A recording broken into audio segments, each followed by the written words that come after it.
الحدود مش أنانية، دي أساس العلاقة الصحية.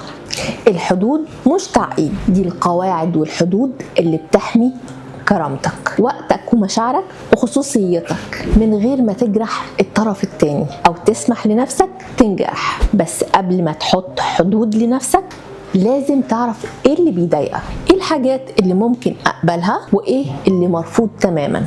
اتكلم بصراحة عن حدودك وخليك حازم بس مش قاسي، زي انك تقول انا بحترم مشاعرك وفي نفس الوقت محتاج نراعي النقطة دي علشان اكون مرتاح، وواجب عليك تحترم حدود شريك حياتك.